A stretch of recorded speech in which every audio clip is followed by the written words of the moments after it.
Hello दोस्तों, जय हिंद। उम्मीद आप फॉलो मस्त होंगे और अपनी पढ़ाई में व्यस्त होंगे। आज आप सभी को फिर मैं प्रैक्टिस करवाएंगे और ये इंपॉर्टेंट क्वेश्चन है, ठीक ना। एसएससी के लिए भी, एसएससी का एग्जाम आपको पता है कि अगले साल उसका कैलेंडर जारी हुआ है, तो अगले साल उसका भी एग्जाम पड़ रहा है, ठीक ना। और साथ साथ में यूपीएसआई का भी एग्जाम अगले साल हो सकता है कि आपकी वैकेंसी आ जाए, यानी इस साल वैकेंसी पॉसिबल है, हो सकता है आ जाए, नहीं तो अगले साल तक आएगा और आएगा ही जरूर, कभी न कभी तो आएगा ही जरूर, ठीक ना। तो चलिए सभी लोग प्रैक्टिस करिए, अपना काम मजबूत करिए। जब वैकेंसी आएगा तो बस आपको पेपर देना रहे, उसके बाद से निकालना है, तो तैयारी पहले से करेंगे तभी तो पेपर निकलेगा, ठीक है। चलिए तो आप लोग भी प्रैक्टिस करिए और आप लोग भी बताइएगा। जो क्वेश्चन आएगा उसका आंसर देना, जो नहीं आएगा उसको देखना और उसको हम समझाएंगे, ठीक ना। और उस क्वेश्चन को भी नोट करते चलना है। देखो एक बात बता दे रहे हैं, नोट्स भी बनाना चाहिए साथ साथ में, ठीक है ना। जो कोई इंपॉर्टेंट क्वेश्चन होता है उसको क्या बना लेना चाहिए, नोट्स बना लेना चाहिए, ठीक है। चलो तो पहला क्वेश्चन देखो और पहला क्वेश्चन को सॉल्व करो। देखो पहला क्वेश्चन क्या कर रहा है, और ये सब टाइप वाले क्वेश्चन होते हैं। जो ऐसे क्वेश्चन आते हैं ना, ये टाइप वाले क्वेश्चन होते हैं और बहुत सारे क्वेश्चन इस पर बनते हैं। तो अभी सभी क्वेश्चन भी बता देना लगभग। और इसका जरा क्वेश्चन देखो क्या कर रहा है 560 वाले एक स्कूल में लड़कों का औसत दे रखा है और लड़कियों का औसत दे रखा है और सभी का औसत दे रखा है। तो कभी भी देखो इधर, अगर दो पार्ट में कोई डिवाइड हो, पार्ट वन में लड़का है, पार्ट टू में कौन है, लड़की है। जब पार्ट वन और पार्ट टू दे रखा हो, दोनों का संयुक्त अगर दे रखा है तो हमेशा एलिगेशन मेथड सोचना। कौन सा मेथड, एलिगेशन। तो ये बता रहे जितने लोगों को नहीं आ रहा वो इधर सुन लेंगे, जिनको आ रहा है वो तो समझ में आ गया होगा कि क्या करना है, ठीक ना। यानी कभी भी पार्ट वन दा, पार्ट टू दा और संयुक्त उसका था, तो कौन सा मेथड हमेशा दिमाग में रखना है, एलिगेशन मेथड, ठीक ना। यही सवाल आय पर भी बनाता है, ठीक ना, कि कर्मचारियों का आय इतना है, अधिकारियों का आय इतना है और सभी का आय इतना है। फिर यहाँ पर आ गया ना दो पार्ट में और सभी आ गया ना, तो ऐसे सॉल्व एलिगेशन मेथड की सोचना है। तो एलिगेशन मेथड सोच लो। अब यहाँ पर कैसे लिखना है, देखो जिनको नहीं आ रहा वो अच्छे से देखना, जिनको आ रहा उनका आंसर आ गया होगा। एक तरफ लड़का और एक तरफ लड़कों का औसत है कितना है, 12 वर्ष। कितना है, 12। लड़कियों का कितना है, 11 वर्ष। और इन लोगों का कितना, दोनों का मिलाकर के कितना है, 11 वर्ष 9 महीने। 11 वर्ष 9 महीना। कोई दिक्कत हो तो बताओ। नहीं, ये 9 महीने से ना परफॉर्म होना, कोई दिक्कत नहीं, ठीक है। इनकी संख्या दे रखा ना, 560 संख्या दे रखा ना। कभी कभी मात्र अनुपात पूछता है, ये संख्या नहीं दिया होता, मात्र क्या पूछता है इन लोगों का, कि लड़के और लड़कियों का अनुपात कितना है, ठीक है। पहला सवाल। कभी कभी ये पूछता है कि लड़कियां कितना परसेंट हैं, दूसरा सवाल लड़के कितना परसेंट है, तीसरा लड़के कितने परसेंट हैं, ठीक है। फिर उसके बाद फिर लड़कों की संख्या दे रखा है, लड़कियों की संख्या पूछ सकता है। टोटल दिया है 560। अच्छा ये 560 टोटल है, ठीक है ना, कुल संख्या है, कोई दिक्कत नहीं है, ठीक है ना। तो लड़कों का संख्या दे सकता है, लड़कियों का पूछ सकता है, लड़कियों का दे सकता है, लड़कों का पूछ सकता है, कुल दे सकता है, लड़के और लड़कियों की संख्या पूछ सकता है। यानी सवाल बहुत सारे हैं, लेकिन मेथड यही है, समझ आना। सभी सवाल को सॉल्व कर लिया जाना, क्योंकि एक सवाल तो पूछेगा नहीं इस बार, हो सकता है कुछ और बढ़ा करके पूछे, और देखते हैं समझते हैं। तो सबसे पहले क्या करना, क्या बोला है, पार्ट वन में एक दिया लड़का है, पार्ट टू में लड़की है, और कुल मिलाकर के है एलिगेशन मेथड लगा भैया, ठीक ना। ये 12 वर्ष है ना जी। और ये कितना भैया, 11 वर्ष। तो 12 वर्ष में से 11 वर्ष 9 महीना जाएगा तो कितना महीना बचेगा, 3 महीना। कोई दिक्कत हो तो बताओ। नहीं। और 11 वर्ष में इनका अंतर लेना होता है, क्या लेना होता है, अंतर। और 11 वर्ष और 11 वर्ष 9 महीने का अंतर कितना होगा, 9 महीना। बोलो कोई दिक्कत नहीं। इनका अनुपात निकालोगे तो 3 1 9 3 3 3 9, यानी अनुपात कितना आ गया भैया, 3 और 1 का। कोई दिक्कत, यानी लड़के किस अनुपात में है, 3, लड़कियां किस अनुपात में है, कुल कितने हैं, 560। कुल 3 1 4 है ना, और वही संख्या 560 दे रखा है। पहला सवाल पूछा अगर कि बताओ लड़के कितने परसेंट हैं, लड़के कितने हैं, 3, कुल संख्या कितनी है, 4, गुणे 100 कितना आएगा, 75%। पहला आंसर। दूसरा पूछा लड़की कुल कितने परसेंट है, लड़की कितनी है, कुल कितने हैं, 4, गुणे 100 इक्वल टू 25%, ठीक है। फिर तीसरा सवाल इसमें से पूछा, जो पूछा इसका आंसर 3 1 4 की वैल्यू कितना दे रखा है, 560। भाई ये कुल लड़के कितने हैं, किस अनुपात में, 3 और 4 के अनुपात में ना। अब उनकी संख्या दे रखा तो 4 बराबर 560, तो 1 बराबर 140। अब किसकी संख्या पूछ रहा है? अगर लड़कों की संख्या पूछता तो लड़के कितने अनुपात में है? 3 तो 14 तिहाई 42 यानी लड़के कितने हो जाएंगे? 420 420। लड़के 420 होते भी हैं, जी 420 होते हैं, चलो ठीक है। और लड़की 140 लड़की कितने अनुपात में है यहाँ पर? एक। तो एक का वैल्यू है कितना? 140 समझ में आ रहा ना? ये सभी इसमें सवाल पूछे जाते हैं, ये सभी सवाल पूछे जाते हैं। तो इसमें से कोई एक ही सवाल पूछा है, क्या पूछा है? लड़कियों की संख्या, लड़कियां है कितना? एक अनुपात में, और एक का वैल्यू कितना आया है? 140 यानी इसका आंसर कितना होगा? 140 कोई दिक्कत हो तो बताओ, नहीं परेशानी हो तो बताओ, ठीक है? जी उसका बेसिक मेथड भी हो सकता था। 560 कुल है तो 560 गुणे 11 वर्ष 9 महीना, 9 महीना को चिन्ह कर सकते हो ना 3/4 करके। 3/4 ही तो है, हाँ 11 से 3/4 हो जाएगा। तो 560 गुणे 11 से 3/4 बराबर योग बराबर होता है कुल योग बराबर छोटा छोटा योग, जी हाँ जी और योग बराबर क्या होता है? औसत गुणे संख्या। संख्या 560 है, औसत इतना है, जी ये ना, ये कुल योग हो गया बराबर छोटा छोटा योग। अब लड़कों का संख्या कितना है? लड़कों का या लड़कियों का संख्या निकालना ना 560 में से। तो किसी को अगर 560 अगर एक संख्या x मान, लड़की की संख्या x मान लें, ठीक है? तो लड़की की संख्या अगर x मानेंगे तो इसका औसत कितना है? 1 पूरे 11 हो जाएगा प्लस। तो लड़के कितने होंगे? 560 माइनस x। अरे भाई x अगर लड़की है तो कितने हो जाएंगे लड़के? 560 माइनस 10 अब इनका कितना है? 12 यहाँ से x की वैल्यू निकाल लो भाई, आंसर हो जाएगा। जी ये बेसिक मेथड है। कुल योग बराबर छोटा छोटा योग, कोई दिक्कत नहीं। चलो अगले सवाल पर चला जाए। जी ये बातें पूरी समझ में आ गई ना? जी चलो अब अगला सवाल लगा।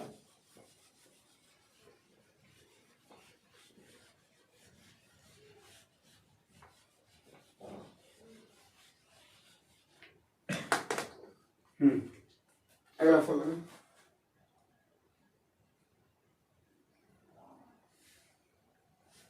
करा तीनों, ये तो आसान सवाल हुआ। 3 मोबाइल फोन और 1 वॉकमैन का मूल्य है 80,000 रुपया, यही ना? 3 मोबाइल है और 1 वॉकमैन है, इनका कितना मूल्य है? 80,000। फिर क्या करा? 5 मोबाइल है और 2 वॉकमैन है, इसका मूल्य कितना है? 1,50,000, है ना? जी। तो पूछ रहा है किसका दाम बताओ? मोबाइल का बताओ। तो मोबाइल का अगर दाम ज्ञात करना है तो किसको गायब करेंगे? वॉकमैन को, बोलो जी। तो वॉकमैन को बराबर कर दो। यहाँ पर 1 है, यहाँ पर कितना है? 2। इसमें कितने का गुणा कर दो? 2 का गुणा कर दो। तो जब 2 का गुणा करोगे तो कितना बन जाएगा? 2 तिहाई 6 बन जाएगा। 2 एक का ना 2 बन जाएगा। और 80,000 दूना 16 1,60,000, यही ना? बस इसको क्या कर दो? घटाना है मात्र। देखो इससे कट गया। 6 मोबाइल में से 5 मोबाइल जाए और 1,60,000 में से 1,50,000 का 10 क्या पूछ रहा था? एक मोबाइल तो ये मोबाइल का तो गया।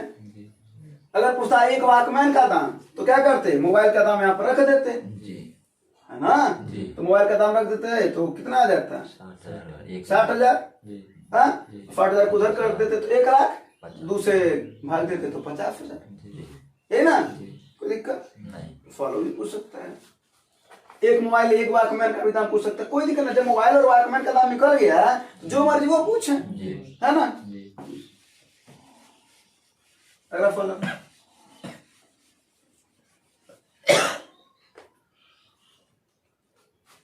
अगला देखो बहुलक है। बहुलक का मतलब क्या होता है भैया? जो सबसे ज्यादा बार है वही क्या होता है? बहुलक होता है। जो संख्या दे रखी है ना, हाँ सबसे पहले इसको आरोही क्रम में लिखवा दो, तब तुम्हें एक चीज और बता दो। हाँ पहले आरोही क्रम में लिखवा दो। आरोही क्रम में क्या लिखवाओगे तो इसको क्या हो जाएगा? बहुलक का मतलब सब इसका आंसर क्या हो जाएगा? जो सबसे ज्यादा बार आएगा वही क्या होगा? बहुलक होगा। तो पहले जरा इसको आरोही क्रम में लिखवा दो। कुछ और बता दो, बहुलक भी बता दो तुम्हें और माध्यिका भी बता दें और माध्य भी बता दें। जरा बता आरोही क्रम में सबसे पहले कौन लिखेगा? 3। उसके बाद से 4 कितनी बार है? एक ही बार है। फिर उसके बाद से 5 2 बार। 5 2 बार है जी। हाँ 5 2 बार आ रहा है। उसके बाद से 6 3 बार। 6 3 बार आ रहा है। 7 उसके बाद से कौन है? 7 1 बार। 7 1 बार। उसके बाद से 9। बस और कोई नहीं है? नहीं। यानी 3 3 6 3 9 9 संख्याएं हैं, ये ना? जी। अगर पूछेगा बहुलक बताओ तो जो ज्यादा बार आएगा वही बहुलक। वही बहुलक होगा। ज्यादा बार कौन आ रहा है? छह। इसका आंसर क्या होगा? छह। ठीक ना? जी। अगर पूछता है यहाँ पर माध्य बताओ, माध्य का मतलब क्या होता है? योग बटा संख्या संख्या। सभी को क्या कर देते? जोड़ देते। और बटे कितने संख्याएं? 1 2 3 4 5 6 7 8 9 बटे 9 कर देते। जी। वो क्या आ जाता है तुम्हारा? माध्य। माध्य आ जाता है। लेकिन अगर माध्यिका पूछता है तब तो देखो क्या करना है। माध्यिका पूछेगा तो दो चीजें होगा। संख्याओं की हो सकता है वो कितनी संख्याएं हो? सम संख्या हो। क्या हो? सम। या हो सकता है क्या हो? विषम संख्या। विषम हो। अगर सम रहेगा तो फार्मूला कौन सा लगाना? 1/2 n/2 2वां पद प्लस n/2 प्लस 1वां पद। अब इसका मतलब समझ जाओगे, ठीक है ना? जी। और विषम रहेगा तब क्या कर दोगे? n + 1/2 2वां पद। तो कभी भी देखो बहुलक समझ में आ गया। जी। माध्य, माध्य मतलब औसत होता है, जी। ठीक ना? ले दे करके देखा जाए।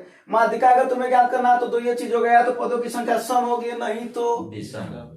ये दो के अलावा तो नहीं कुछ होगा ना। नहीं। सबसे पहला काम क्या करना है? आरोही क्रम लिखना है। किस क्रम में? पहला। आरोही। उसके बाद से देखेंगे कुल कितने पद हैं। कुल कितने पद हैं यहाँ पर? 9 तो 9 में कौन सा फॉर्मूला लगाएंगे? विषम। विषम वाला। जी। तो विषम वाला फॉर्मूला क्या कहता है? n + 1/2 कितने पद थे? 9 ना? तो n का वैल्यू वही हो जाएगा। n कितने हो जाएंगे? 9। तो 9 1 10 का आधा, 5 यानी 5वां पद इसका माध्यिका होगा इसका। तो 50 पद कौन है? काउंट करो। 1 2 3 4 यानी इसका आंसर क्या होगा? 6। लेकिन अगर कह दो कि मान लीजिए एक पद न रहता तब क्या करते? कोई दिक्कत नहीं है।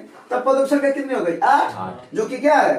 सम है। तब फार्मूला क्या लगाएंगे? 1/2 यानी क्या लगा दोगे यहाँ पर? इधर लिख देते हैं 1/2। जी। फिर कर n/2 पद। कितने पद हैं? 8।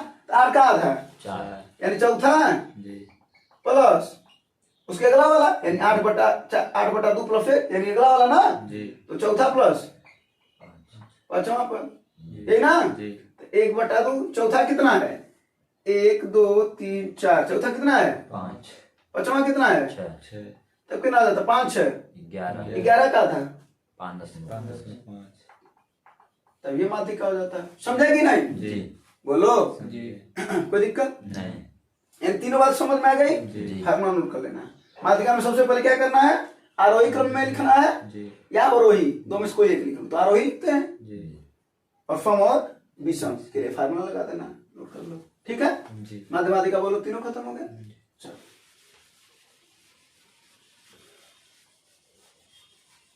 अगला फल लगाओ।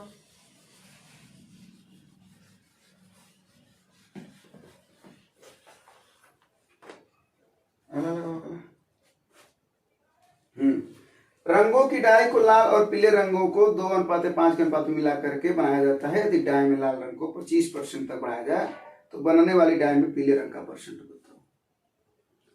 आसान फफाला बस समझने वाली बात है ये। तो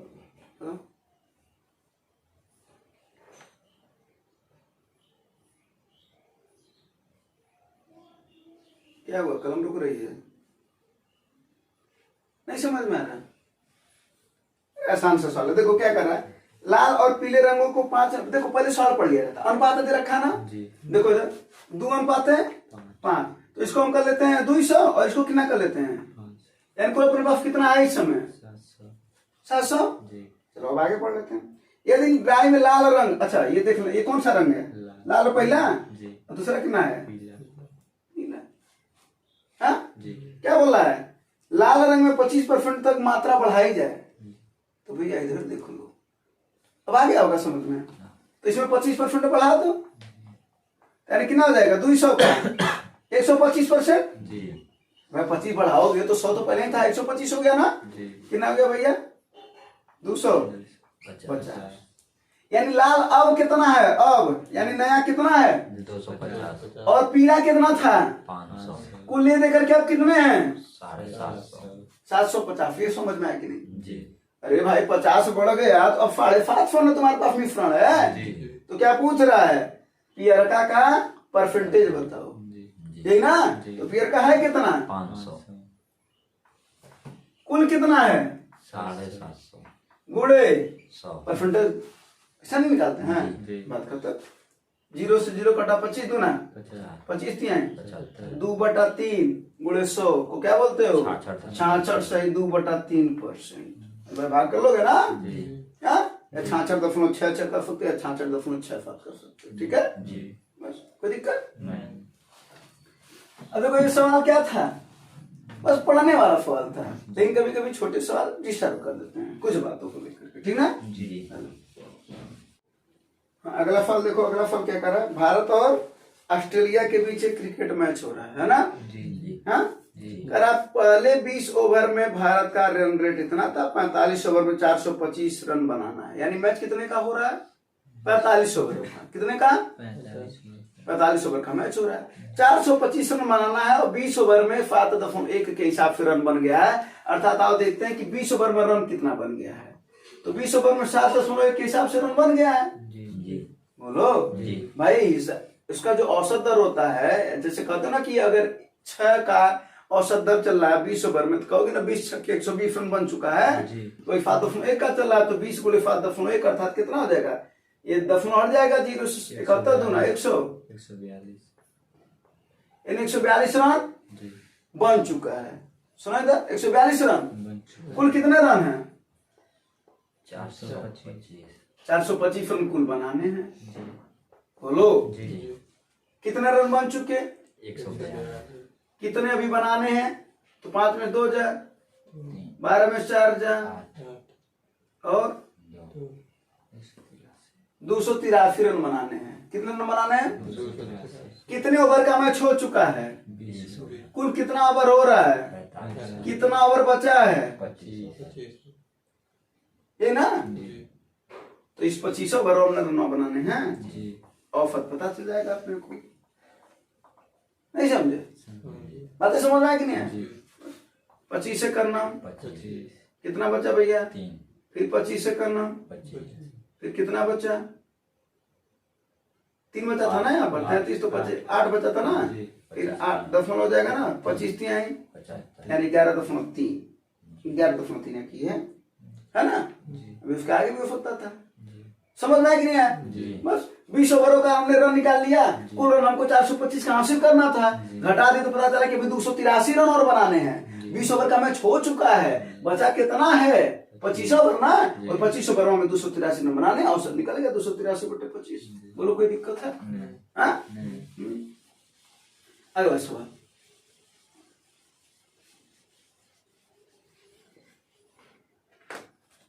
हेलो, ये वाला सवाल देखो।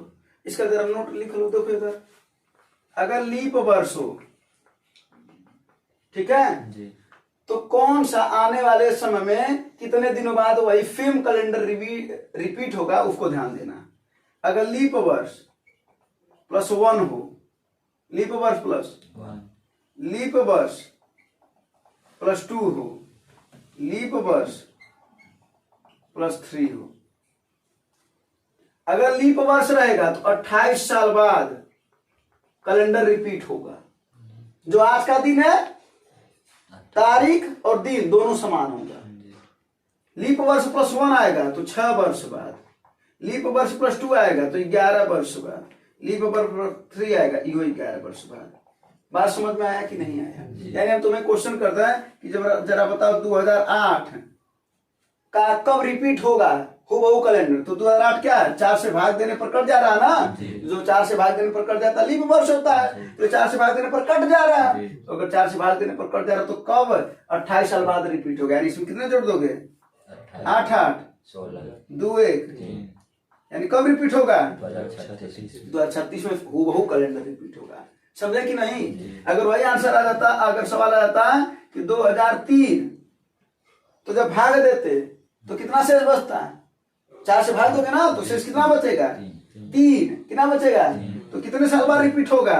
लीप वर्ष +3 है ना। तो कितने साल बाद होगा? 11 साल। यानी 11 जोड़ दोगे कितना हो जाएगा? 2014। समझ में आया कि नहीं आया? समझ में आया कि नहीं आया? यानी अगर 2 से 4 से भाग देने पर अगर कोई शेष नहीं बचेगा तो 28 साल बाद रिपीट होगा। 4 से भाग देने पर अगर एक शेष बचेगा तो 6 साल बाद रिपीट होगा। 4 से भाग देने पर 2 शेष बचेगा तो 11 साल बाद रिपीट होगा। 4 से भाग देने पर अगर 3 शेष बचेगा तो भी 11 साल रिपीट होगा। बात कोई दिक्कत? ये सवाल में बस एक तो थोड़ा सा पीछे से पूछ रखा है। देखो क्या पूछ रखा है, 2001 के पहले वो कौन सा वर्ष है जिसका कैलेंडर 2001 के समान है? वो पहले का पूछ दिया है। किसका पूछ दिया है? अरे बाबा तो दो ऑप्शन तो वैसे ही गलत है। करा 2001 के पहले, तो 2004 और 2011 कैसे हो सकता है? वो तो गलत है। बता कौन सा? 1999 और 1990। अब देखते हैं, एक है 1999 और एक 1990। बोलो, इसको 4 से भाग दो तो 4 से भाग देने का क्या नियम है? केवल 2 अंक उठाओगे ना। 4 से भाग दोगे कितना आएगा? 4 दूना, फिर कितना बच्चा? 1, फिर कितना हो जाएगा ये? तो 4 चौके 16, शेष कितना बचेगा? 3। जब शेष 3 बचता है तो कितना साल बाद रिपीट होता है? 11 साल बाद। तो इसमें 11 जोड़ दो, ये ना होगा का? तो 11 जोड़ दो कितना हो जाएगा ये? 2010 ना। 9 1 10, 9 10 1 11, 9 1 10 2010। यानी अगर 1999 वाला देखा जाए तो कब रिपीट होना चाहिए? 2010 में। जबकि पूछ रहा 2001 के समान। लाइस बात है कि ऑप्शन बच्चा ऐसे भी होगा, लेकिन आओ देख लेते हैं। इसको 4 से भाग दोगे तो शेष कितना बचेगा? 2 बचेगा ना।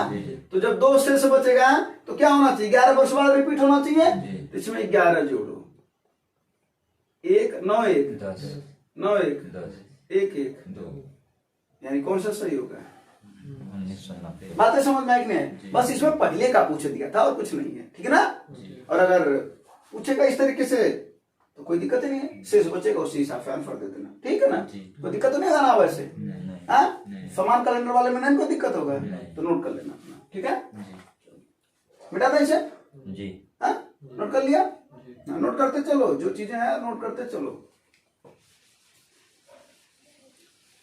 रिवीजन के समय यही काम आता है, ठीक है जी।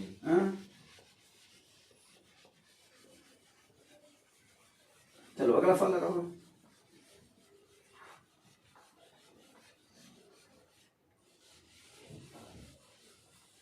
हाँ अगला फल। ये देखो बड़ा अच्छा सवाल है ये। त्रिभुजाकार खेत है जिसकी भुजाएं 26, 28 और 30 मीटर है कि प्रत्येक कोने पर एक गाय को 7 मीटर लंबी रस्सी से बांधा गया है। गाय के चरने के बाद शेष खेत का क्षेत्रफल बताओ।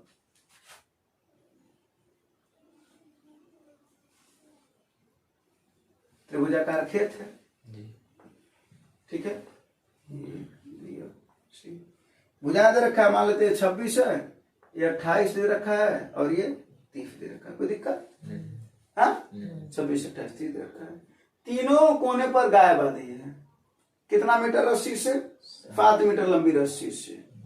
अब गाय अगर 7 मीटर लंबी रस्सी से बनाए हैं और एक ठो बीच में, ठीक है ना, एक लकड़ी में उसको बांध दो, पेड़ में बांध दो या कहीं बांध दो, ठीक ना।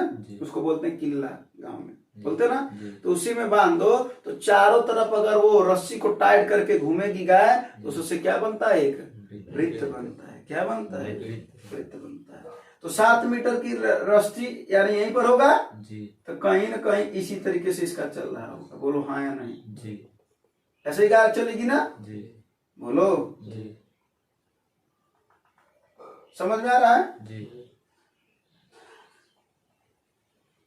बोलो। अब हमको बाहर से तो मतलब है नहीं, घास अंदर ही है, यानी हमको यही वाला एरिया वो गाय चल रही है। बोलो जी। है ना जी। तो इस वाले को हटा देते हैं।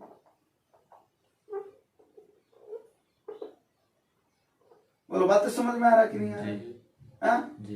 कोई दिक्कत ही नहीं है। देखो इधर ये वाला एरिया चल रही है गाय, ये वाला एरिया चल रही है गाय और ये वाला चल रही है गाय, यही ना जी। बोलो जी। तो पूछ रहा ये वाला नहीं चला जा रहा, पूछ रहा इसी का क्षेत्रफल बताओ, ठीक है। तो सबसे पहले एक बात समझो जरा सा, अगर हम त्रिभुज का क्षेत्रफल निकाल रहे हैं और त्रिभुज के क्षेत्रफल में से अगर हम इसका क्षेत्रफल को अगर अलग अलग कर दें, यानी इसके क्षेत्रफल को निकाल रहे हैं और उसमें से घटा दें त्रिभुज में से, तो निकल जाएगा कि नहीं निकल जाएगा? यानी शेष भाग बराबर त्रिभुज का क्षेत्रफल निकालना है जी। और उसमें से क्या त्रिज्य खंड है, क्या है, त्रिज्य तो त्रिज्य खंड का क्षेत्रफल यानी त्रिज्य खंडों का क्षेत्र क्षेत्रफल को माइनस कर दें अगर जी। तो हमको ये एरिया निकल जाएगा शेष भाग। जी। बोलो कोई दिक्कत। नहीं। अब त्रिभुज के क्षेत्रफल के लिए देखो यहाँ पर एक चीज और ध्यान देना है, यहाँ पर भुजाएं बराबर नहीं है, जी। भुजाएं बराबर तो फार्मूला में लगाना पड़ेगा। भुजा अगर बराबर होती तो समबाहु त्रिभुज का क्षेत्रफल निकाल लेते हैं। जी भुजा बराबर है यानी समबाहु त्रिभुज पर भी ये सवाल दे सकता है, दे सकता है ना। जी उसका फार्मूला क्या होता है समबाहु त्रिभुज का, कर्ण में 3/4 गुणे भुजा स्क्वायर भुजा स्क्वायर, ये एरिया होता है उसका, जी। है ना। जी। चलो कोई दिक्कत नहीं। त्रिज्य खंडों का क्षेत्रफल में भी समझा जाएगा। फार्मूला इसका क्या होता है, त्रिभुज का क्षेत्रफल का फार्मूला क्या होता है, yes S minus A S minus B और यस माइनस सी माइनस। जरा त्रिज्य खंडों की बात किया जाए, त्रिज्य खंड का क्षेत्रफल का फार्मूला होता है, जरा देखो त्रिज्य खंड का क्षेत्रफल का फार्मूला होता है पाई आर स्क्वायर थीटा बटे 360। फार्मूला क्या होता है पाई आर स्क्वायर थीटा बटे। 360 जरा एक बात समझो, यहाँ पर कितने त्रिज्य खंड है, 3 3 है ना। जी। तो अगर बात करा जाए तो पाई आर स्क्वायर थीटा 1/360 जी। पहला होगा। जी। बोलो कौन तुमको पता नहीं है, जी। कौन यहाँ पर नहीं पता है, कोई बात नहीं थीटा 1 कर लेते हैं। फिर दूसरा कितना होगा पाई आर स्क्वायर थीटा 2/360। फिर तीसरा क्या होगा पाई आर स्क्वायर थीटा 3/360। कोई दिक्कत नहीं हाँ? नहीं। अब त्रिभुज का क्षेत्रफल लिख लेते हैं, S S minus A S minus B S minus, ये भी हम कॉन्सेप्ट पर काम कर रहे हैं। जी। जरा यहाँ पर देखो क्या कॉमन भैया, इधर देखो पाई आर स्क्वायर बटे 360 कॉमन है कि नहीं है। जी।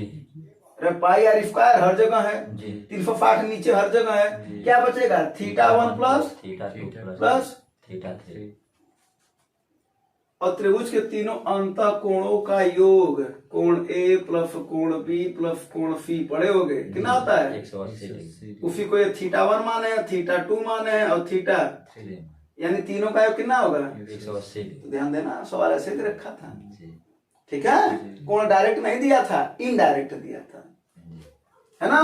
तो क्या हो जाएगा यहाँ पर त्रिभुज का क्षेत्रफल निकालोगे, जी जी अभी हम निकाले नहीं है।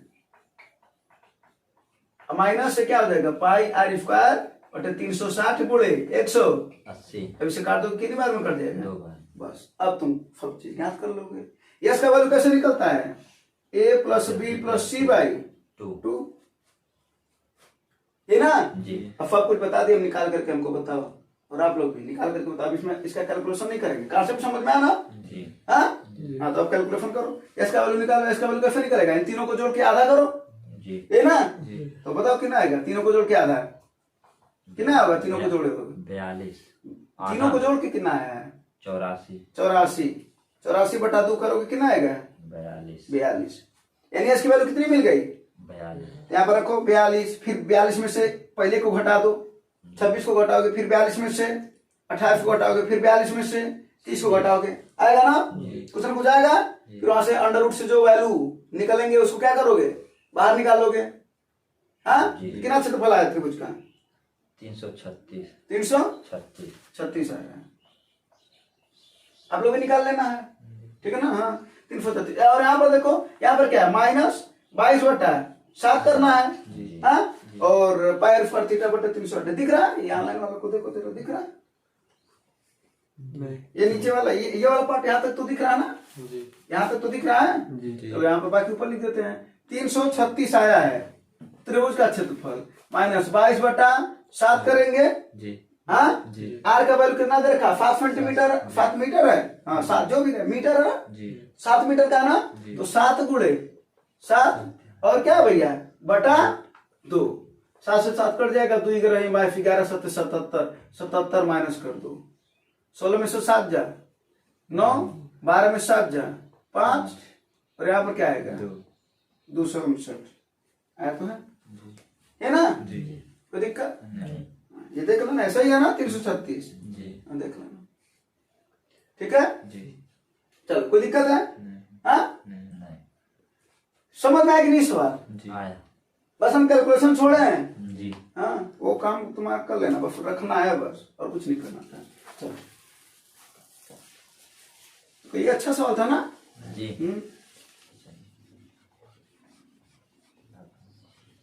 और वही अगर समांतर को दिया होता तो इतना बड़ा ना लगाना पड़ता, जी। डायरेक्ट केवल भुजा के वैल्यू रख देते और त्रिभुज का क्षेत्रफल निकाल लेते और उसके बाद से क्या करते, त्रिज्यखंड का क्षेत्रफल माइनस कर देते। जी। तो ध्यान देना। और अगर वहीं पर भुजाएं बराबर होगी तब थीटा का वैल्यू कितना होगा, 60। अरे भाई 180 है ना, 60 होगा। तब वो तीनों जगह मानेंगे तब वो 160 होगा, अगला 60 फिर 60 फिर 180 है ना। हाँ पहला सवाल।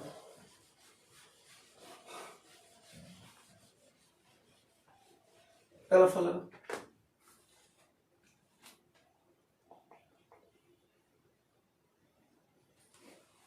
ये तो केवल लसा ज्ञात करना है ना। जी। हाँ 4, 8, 10, 12, 18, 20। कभी भी अगर ऐसा सवाल दे, ठीक है, एक बात पर ध्यान देनी है, जरा सवाल को एक बार सुनो उसके बाद फिर फॉर्मूला लगा लेना। बोला 6 घंटियां एक साथ बजना शुरू हुआ, ठीक है, कोई दिक्कत नहीं है, इतने सेकंड के अंदर आपका बजता है, यहां तक भी कोई दिक्कत नहीं है। कहा एक बार बजना शुरू होने के बाद अगले 30 मिनट में कितनी बार बजेगा हमको बताना है। एक बार जब वो बज चुका तो उसको नहीं पूछ रहा है वो, अभी आंसर जब आएगा तुम तुम्हें इस बात को समझाएंगे। सवाल, इस सवाल में 2 आंसर है, 2 सवाल है, ठीक है। ये पूछा है एक बार बजने के बाद, यानी जब बज जाए उसके बाद 30 मिनट में बताओ कितनी बार बजेंगे। तो 2 सवाल नहीं बल्कि 3 सवाल। एक तो पूछेगा पहले कि कितने देर बाद वो एक साथ बजेंगे, पहला सवाल हो गया। फिर बोल दिया समय दे देना 30 मिनट में, 30 मिनट में कितनी बार बजेंगी, 2 सवाल हो गया। और एक और सवाल है, अगर वो बात न कहता तब उसका आंसर क्या होता, वो ये समझेंगे। तो सबसे पहले काम क्या करेंगे, इनका क्या निकाल लेंगे, एलसीएम। एलसीएम बताओ कितना होगा, लसा बताओ कितना होगा। लसा तो कई बार बता चुके हैं ज्ञात करने के लिए, तो बताओ इसका लसा कितना होगा। फिर चलो ना 20, 18, 18 दूना 36, 18 180 तो नहीं कटेगा, 180 8 से नहीं कटेगा, तो 8 से नहीं कटेगा, 2 बचेगा, 360 होगा इसका। देखो सबसे कट जाएगा ना, 4 से कट जाएगा, 8 से कट जाएगा, ये कट जाएगा ना, 10 से तो कट ही जा रहा है, 12 से कट ही जा रहा है, 18 से कट ही जा रहा है, कट तो गया 360। या 360 क्या होगा, तो 360 सेकंड ना, एक प्रश्न तो यही है। 360 सेकंड क्या लिखते हो, 6 मिनट, क्या लिखते हो। पहला क्वेश्चन का आंसर तो यही है, पूछा अगर कितनी देर बाद बजेगा, फिर तो कितनी देर बाद, 6 मिनट बाद, पहला आंसर मिल गया। दूसरा क्या पूछ रहा है, 30 मिनट में कितनी बार बजेगा ना, तो 30 अगर 6 मिनट में एक बार बज रहा है तो 30 मिनट में 5 बार बजेगा। अब वही हम जो बोले इसका आंसर 5 बार होगा, लेकिन अगर सवाल ऐसे कहा होता 6 घंटिया ने एक साथ बजना शुरू किया, कोई दिक्कत नहीं है, इतने सेकंड के अंदर आप बजा, कोई दिक्कत नहीं है। अगर यही बात ना कहा होता कि एक बार बजना शुरू होने के बाद अगले 30 मिनट में बताओ कितनी बार बज रहा है, अगर ये ना कह करके कहता तो 30 मिनट में बताओ वो कुल कितनी बार बजेंगे, तो 5 प्लस 1 बार पहले बज चुका है, क्योंकि बजने के साथ से शुरू हुआ है, तो कितना आंसर होता है 6। इन्हें बोला उतने के बाद बताओ, तब आंसर मात्र 5 होगा। इस बात का ध्यान देना, ठीक है। प्रश्न को पढ़ करके ध्यान देना, वरना दिक्कत होगा फिर, ठीक है। इसमें 3 प्रश्न है इसमें, ठीक है ना, दिक्कत नहीं है ना, जे समझना है ना। अगर कहेगा अगले मिनट में बता तो अगले में कोई डायरेक्ट आंसर होगा, लेकिन अगर उसको नहीं कहेगा मतलब एक ऐड करना है, सवाल को पढ़ करके समझना, ठीक है। चलो अगला सवाल,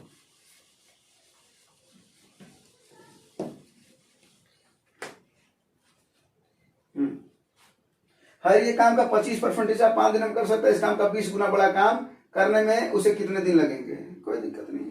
फार्मूला वही है, क्या, M1 D1 बटा W1 बराबर M2 D2, जिनको आ रहा वो लगा W2। यहाँ पर हरि ही काम कर रहा, बाद में भी हरि ही काम कर रहा है, यानी काम बराबर, अरे क्या नाम है, व्यक्ति बराबर है तो कोई बात ही नहीं है ना। चलो दिन देखते हैं कितना लग रहा है, पहले 5 दिन लग रहा है, कितना काम, हरि काम को 25% हिस्सा है ना। 25% का हिस्सा का मतलब कितना हुआ भैया, 1/4, 1/4 बराबर। पूछ रहा है कुल उसे कितने दिन लगेंगे, हमको दिन नहीं पता है, यही ना। इनका रहा काम का 20 गुना, काम का, 20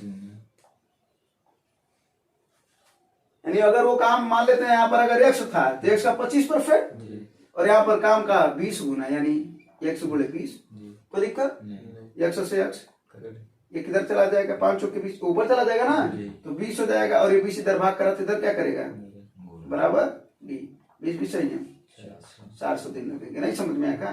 जी हाँ अरे भाई काम का 25% जी हो गया, जी काम यही है। दूसरी बार कर रहा है काम का 20 गुना जी हो गया, बात करता हूँ यही ना। जी जी इसके बाद से कैलकुलेशन अगला फॉर्म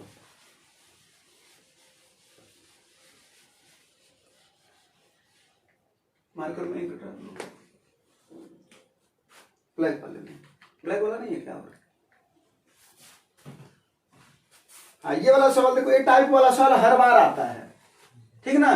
ये टाइप वाला सवाल हर बार आता है, इसी तरीके से आता, बस डाटा चेंज रहेगा, बाकी पूरा इसका पैटर्न ढांचा वही रहेगा, डाटा चेंज रहेगा। क्या रहेगा भैया? डाटा वही ढांचा चेंज, ठीक ना। डाटा वही रहेगा, डाटा चेंज रहेगा, ढांचा वही रहेगा, ठीक है। सवाल देखो क्या कर रहा है, कह रहा है ए और बी के बीच की दूरी दे रखा, देखो अक्सर करके वैसे दिया रहेगा, तो ए और बी के बीच की दूरी हो गया, ठीक है। कितना दूरी है इन लोगों का? 100 किलोमीटर। कितना? 100 किलोमीटर। कोई दिक्कत हो तो बताओ। कह रहा है 6 बजे 20 किलोमीटर ए से यहाँ पर 6 बजे, टाइमिंग कितना है?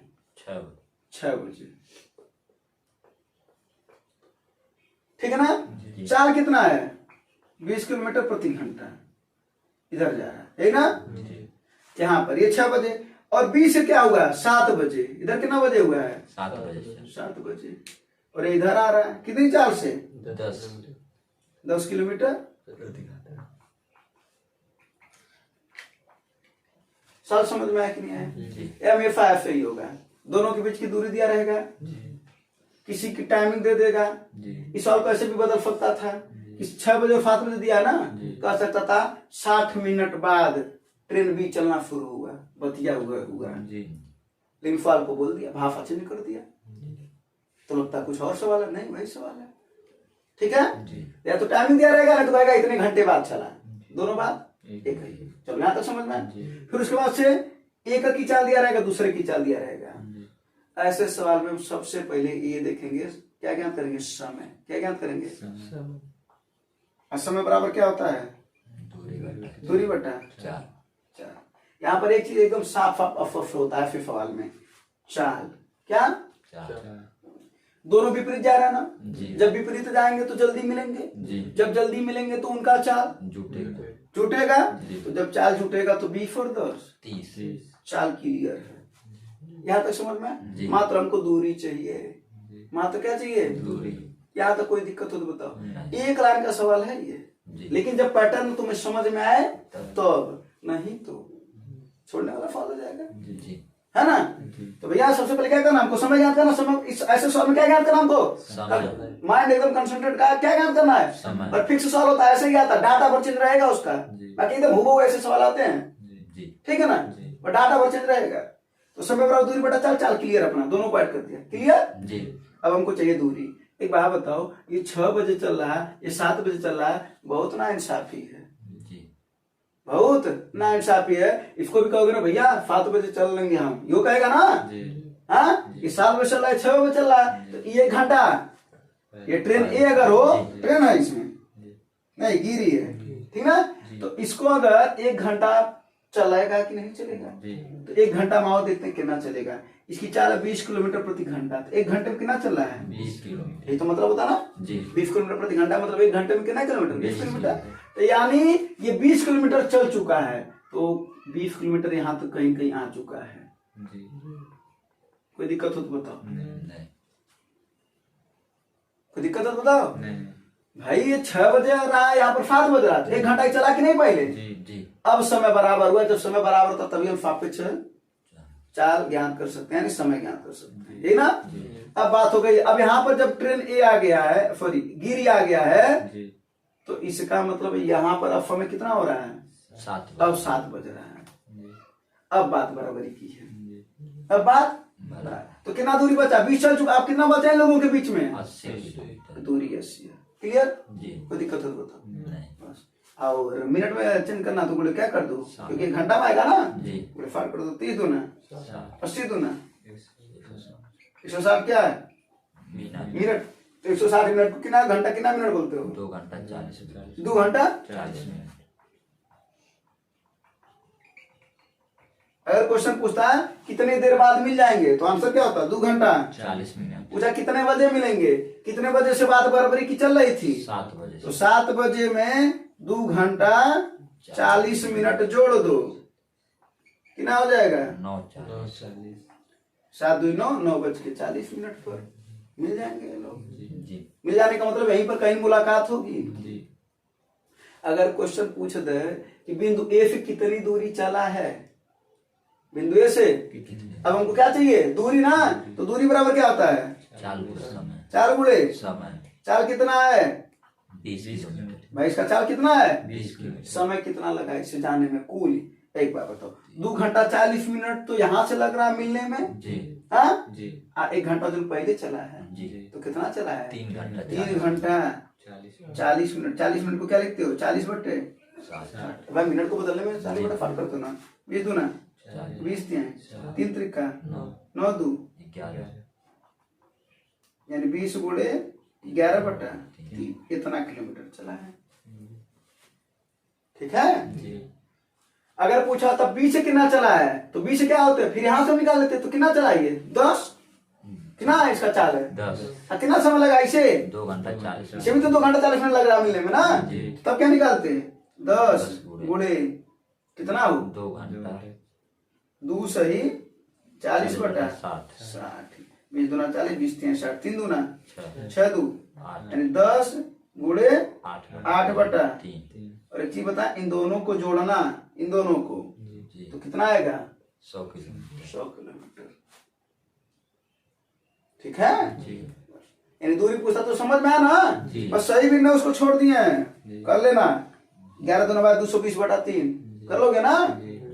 ये 220 बटा 3 हो जाएगा, और ये 80 बटा 3, तो 220 बटा 3 प्लस 80 बटा 3, 3 3 एलसीएम है, तो 220 और 80 मिलकर के 300। इसे काटोगे तो 100 नहीं आया भैया। जी वही तो बोल रहे थे ना। जी यानी समय पूछे तो बता सकते हो। जी पहला चीज पूछेगा कितने देर बाद मिले, जी दूसरा पूछेगा कितने बजे मिले, जी तीसरा पूछेगा बिंदु ए से दूरी बताओ, दूसरा पूछ सकता बिंदु बी से दूरी बताओ, कितनी दूर पर वो मिला है। बिंदु बी से इतनी दूर पर मिला, जी। बिंदु ए से इतनी दूर पर मिला। जी 4 सवाल बन सकता है इसमें से, बन सकता है ना। जी हाँ, जी अगला सवाल देखा जाए।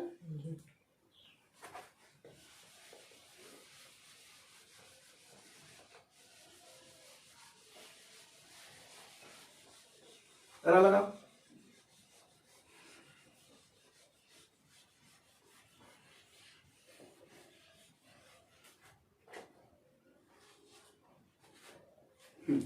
ये फल तो ऑप्शन है। क्या करना है देखो, क्या करना, 600 ग्राम 420 ग्राम 780 ग्राम के 3 चॉकलेट बार को एक समान टुकड़ों में जब ऐसे क्या करना है, समान छोटे टुकड़ों में काटा जाता है, तो उसको क्या ज्ञात करना? मौसा। क्या ज्ञात करना है? तो 600 और कितना है 420 और इसका मौसा बताओ कितना होगा, बताओ। नहीं समझ आता तो ऐसे कर लो। देखो 420 किसी एक संख्या को इससे काट दो, कितना हो जाएगा ये? एक बार में जाएगा 0, फिर कितना आ जाएगा ये 10 में 2 जा 8, फिर कितना होगा भैया 1। फिर इसे भाग देते हैं 420 को, 18 दूना 2 बार में जाएगा ना ये जी 360, कितना हो जाएगा 60 0 और 12 में 6 जा 6 फिर 180, 3 बार कट गया ना। जो कट जाता है, जो काटता है वही क्या होता है, इसका मतलब कितना हो जाएगा 60। ठीक ना। अब क्या पूछ रहा है, ऐसे व्यक्तियों की न्यूनतम संख्या कितनी होगी इसके बीच बांटे जा सकते हैं। तो कभी भी अगर पूछा ऐसे व्यक्तियों की कुल संख्या कितनी होगी, तो मौसम से सबको भाग दे देना, वही संख्या होगी उनकी। इससे भाग दोगे कितना आएगा, इससे भाग दोगे कितना आएगा, इससे भाग दोगे कितना आएगा, 0 0 कट जाएगा, 6 का 9 6 3 18, तो कुल संख्या कितनी आ गई 10 5 17 17 13 30 कुल संख्या कितनी है? 30 लेकिन एक चीज और कह रहा है, बोला है यदि एक व्यक्ति को 2 बार दिए जाते हैं, बार का मतलब टॉफी चॉकलेट बार आ जाता ना, तो एक व्यक्ति को 2 टॉफी दिया जाता है, तो है कितने? 30 तो 15 व्यक्ति है ना ले दे करके, क्योंकि 30 की संख्या चॉकलेट बार की है, जी तो व्यक्ति की संख्या एक को 2 दिया जाता है, 15 व्यक्ति होंगे। जी ठीक है, तो जब भी न्यूनतम संख्या ज्ञात करेगा तो उसका माफा ज्ञात करना, सभी भाग दे देना, वो न्यूनतम संख्या आ जाएगी चॉकलेट की, ठीक ना। फिर उसके बाद से क्या आ जाएगा, एक व्यक्ति को 2, तो इसका मतलब 15 व्यक्ति होंगे, तभी तो 2 मिला है ना हमको। जी बस अगला फल लगा, अभी समय है।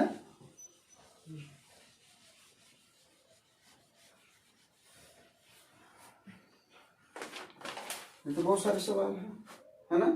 जी चलो इस एक्स वाई एक काम को 12 और 10 दिनों में कर सकते हैं, और जेड की मदद से एक्स वाई के साथ 6000 रुपया मिला। ठीक है, 6000 रुपया को किनारे कर लो पहले, ठीक ना। रुपया को पहले किनारे करो। तुम्हें पता है कि रुपया किससे बांटा जाता है? क्षमताओं के हिसाब से। कैसे बांटा जाता है? तो बस एक्स कितने दिन में कर रहा है? 12 दिन में। वाई 10 दिन में। अब तीनों लोग मिल करके 5 दिन है, 5 दिन में, ठीक ना। बस अपना काम कर लो तुम। 12 10 5 का पहले एलसीएम याद करते हो ना, और एलसीएम में उसका पूरा काम होता है, कितना होगा? 60। तो इसकी क्षमता निकालो एक्स की, तो 60 बटा 12 करते हैं, कितना आता है? क्षमता बराबर होता है ना कार्य बटा समय।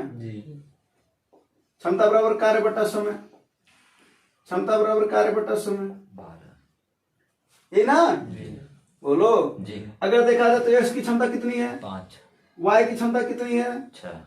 जेड की क्षमता अगर पूछे तो, अब देखो इधर तीनों की क्षमता मिलाकर के 12 है, जी इन दोनों को मिलाकर के 11, जी। तो जेड की क्षमता कितनी? 1। समझ में आया कि नहीं आया? जी। यानी अगर एक्स अनुपात वाई अनुपात जेड की बात करा जाए तो 5 अनुपात 6 अनुपात 1 के अनुपात में इनकी क्षमता है। बोलो हाँ या नहीं? जी।